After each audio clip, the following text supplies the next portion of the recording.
Pada 26 Februari tahun ini pemirsa, tepat setahun sudah Bupati Fandi Ahmad Yani dan Wakil Bupati Aminatun Habibah menjabat sebagai Kepala Daerah di Kabupaten Gresik yang hari ini memperingati HUT yang ke-48 dan Hari Jadi Kota Gresik yang ke-535.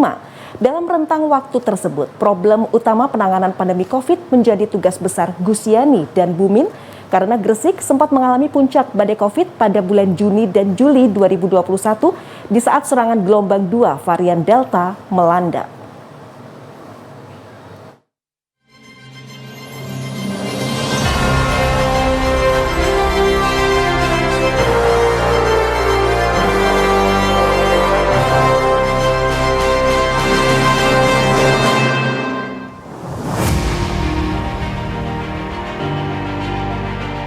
Pada 26 Februari 2022, tepat setahun Bupati Fandi Ahmad Yani dan Wakil Bupati Aminatun Habibah mengemban amanat sebagai Kepala Daerah di Kabupaten Gresik.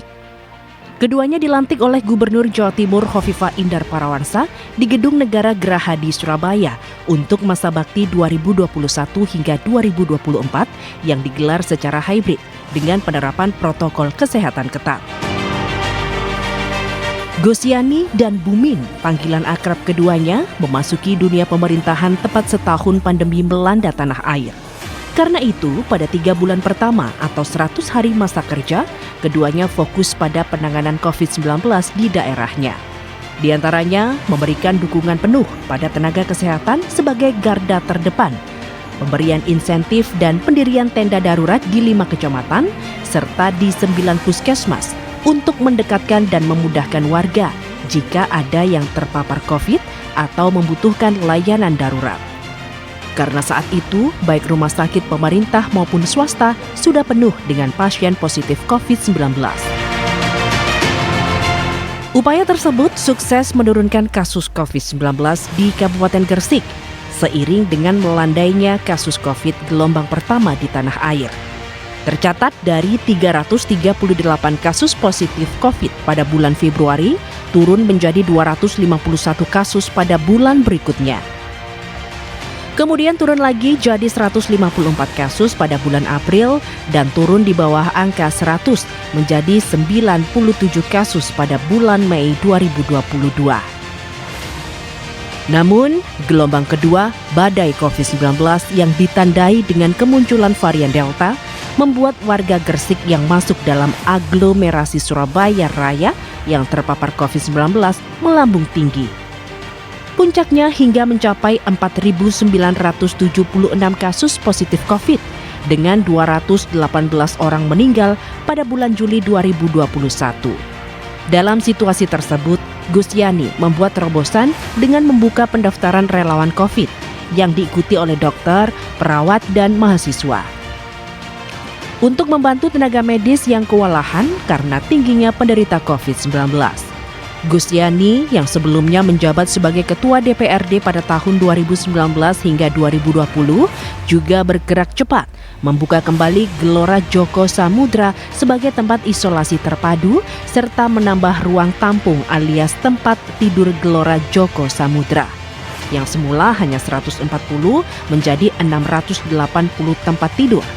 Bahkan tempat tidur yang digunakan mirip yang digunakan oleh atlet Olimpiade Jepang. Selain itu, untuk mencukupi stok oksigen yang saat itu menjadi langka, Gus Yani melakukan terobosan, menggandeng berbagai elemen untuk peduli hingga meminjam tabung oksigen ke sejumlah perusahaan di Kabupaten Gresik agar tidak jatuh korban nakes dan pasien karena sulitnya mendapatkan oksigen saat itu. Itu buat masyarakat ya, bukan kita sendiri ya. Otomatis kalau kita ini pemerintah pasti ngisinya di tempat lain. Itu tujuannya untuk masyarakat dan diberikan secara gratis. Nanti insya Allah kita Rabu kita cek lokasi bersama-sama. Itu untuk masyarakat yang membutuhkan. Dari semua langkah yang diambil, hasilnya cukup mengembirakan. Karena tingkat kesembuhan pasien sangat tinggi di angka 1.477 orang pada bulan Juli dan naik lagi sebanyak 5.188 pasien COVID sembuh pada bulan Agustus 2021. Pada bulan yang sama, angka kematian akibat COVID juga menurun, yakni di bulan Juli ada 218 orang dan turun lagi pada bulan Agustus ada 137 pasien COVID yang meninggal. Dan untuk memudahkan penanganan jenazah, Gus Yani membentuk relawan pemulasaran sehingga penanganan jenazah pasien COVID-19 di Kabupaten Gresik berjalan cepat dan tepat. Semua langkah tersebut sangat efektif untuk menekan angka penyebaran COVID di Kabupaten Gresik, yang pada Desember 2021 tersisa ada 23 warga positif COVID dan 1 orang meninggal dunia. Sementara untuk keluarga yang ditinggalkan, Bupati juga memberikan beasiswa pendidikan bagi anak yatim atau yatim piatu akibat COVID-19. Memaksimalkan langkah serbuan vaksinasi hingga memantau persiapan PTM di masa pandemi.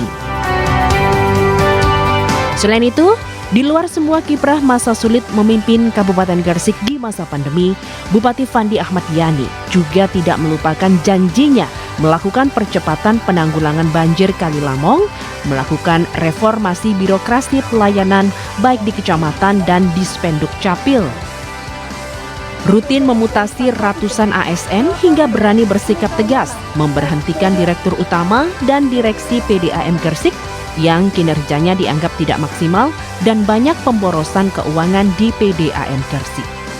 Muhammad Amin, CTV.